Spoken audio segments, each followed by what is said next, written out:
What is good, YouTube? Warstu here with another video on Legends of Tomorrow Season 2, Episode 6, Outlaw. No Legends of Tomorrow next week as there's a break before the 4-night crossover, which is really 3 nights as it starts on the Flash. So this week's episode was set in the Cowboys and Indians jokes, Cowboys era, and we had guest star Jonnah Hex, although you wouldn't really know he was a guest star because he didn't really get that much time on the screen. So some aberration in time led them to the Western times where the Cowboys and the Indians were at large.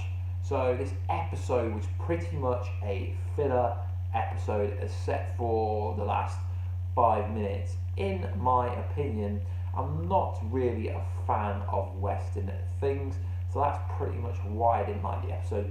It wasn't funny, it wasn't as fun as the show usually has been for the last 5 episodes, but I still like the episode for some parts.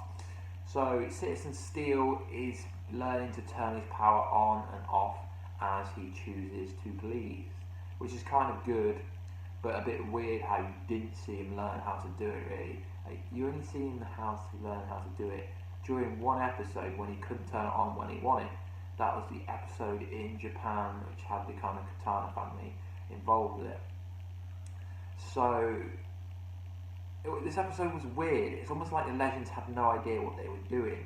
They got involved with a Jonnah Hex kind of feud with this other cowboy dude. Can't remember what he is. I mean, he was a good villain who kind of got on with Heatwave as they're both pretty mental, but ultimately Heatwave tried to take him out by himself, which is kind of mad. There were some scenes with Vixen and Heatwave where she was trying to connect to him and said he is a good person. So that bit was good. I mean, there was Dwarf Star Alloy involved, which makes the Atom suit, and this villain, no, I can't remember his name. He shot a bullet that was made out of Dwarf Star Alloy, which penetrated Citizen Steel's body, which kind of shocked everybody. But what I didn't like was Gideon said there was a 51% chance of him living, and then a few minutes later he was perfectly fine, almost like nothing happened. And Jonnah Hex didn't like the fact that Sara Lance was in charge. So there was a bit of gripe for not listening to her.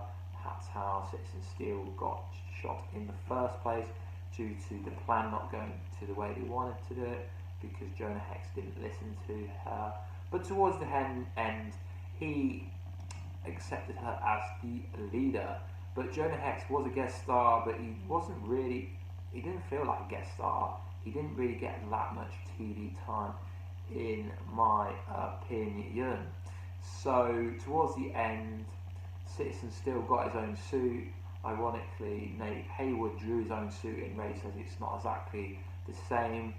But I just find it strange how he made a suit in 3 to 4 hours and how he hasn't made his own suit. So obviously he's going to make his own suit now, as he has the Dwarf Star Alloy. That's needed to make a suit. But realistically, the suit he made in the Arrow show took him ages, and he nearly died doing it. But obviously that suit is a lot more advanced, as he can shrink up and down, kind of like Ant-Man can in the Marvel Avengers films, which is kind of going off topic. But overall, it was a filler. There wasn't a lot to happen.